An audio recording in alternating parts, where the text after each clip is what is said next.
Okay. Shalom, baik di sini saya akan menjelaskan mata kuliah teologi pastoral dengan judul Pendidikan Kristiani. Daftar isi yang terdiri dari latar belakang, rumusan masalah, tujuan, landasan teori, pembahasan, kesimpulan.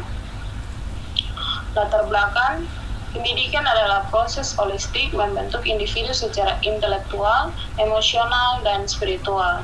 Di Indonesia, pendidikan agama membentuk karakter dan moral peserta didik. Pendidikan Kristiani berperan menumbuhkan iman, karakter, dan nilai kehidupan Kristus.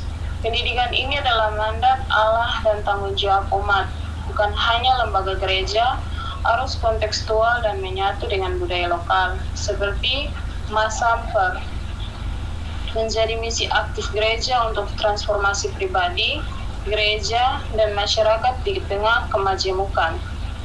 Rumusan masalah. Berdasarkan latar belakang di atas, maka rumusan masalah dalam pembahasan ini adalah 1. Apa pengertian dari dasar teologi dari pendidikan Kristiani? 2. Apa tujuan dan fungsi pendidikan Kristiani dalam konteks gereja dan masyarakat? 3. Bagaimana peran budaya, khususnya budaya lokal seperti Masamper, dalam mendukung pengembangan pendidikan Kristiani? 4. Mengapa pendidikan Kristiani penting bagi pelayanan gereja di tengah masyarakat majemuk? Tujuan penelitian. Adapun tujuan penulisan makalah ini adalah untuk 1. Menjelaskan pengertian dan dasar Alkitabiah dari pendidikan Kristiani. 2. Menganalisis fungsi dan peran pendidikan Kristiani dalam membentuk iman dan karakter orang percaya. 3. Menggali hubungan antara budaya lokal dan strategis pastoral dalam pengembangan modal pendidikan Kristiani kontekstual. 4. Memberikan pemahaman bahwa pendidikan Kristiani merupakan bagian integral dari misi gereja di tengah masyarakat yang pluralistik dan multikultural. Landasan teori. A. Pengertian pendidikan Kristiani. Proses pembelajaran iman berlandaskan Alkitab, bertujuan untuk memberi spiritualitas, karakter, dan pemahaman teologis.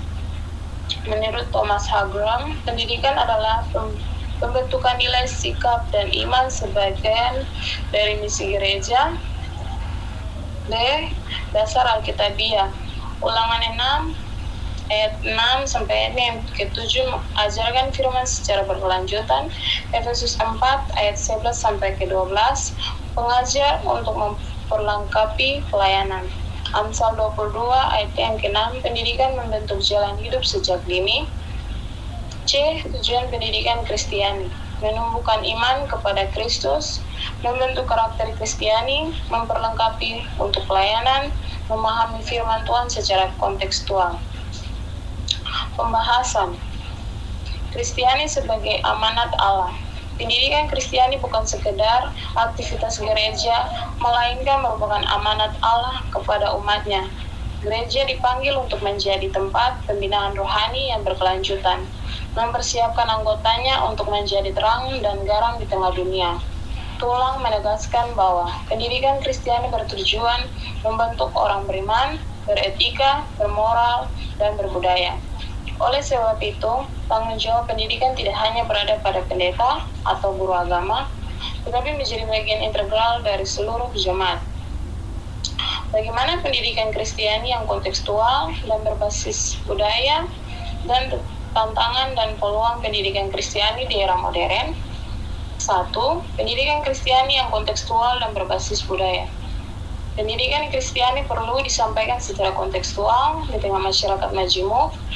Masamper, tradisi budaya lokal sebagai sarana pujian, pembinaan iman, dan konseling pastoral. The Joyce Arantung, gereja harus kreatif dan terbuka dalam merencanakan pendidikan yang relevan dan konteks masyarakat. 2.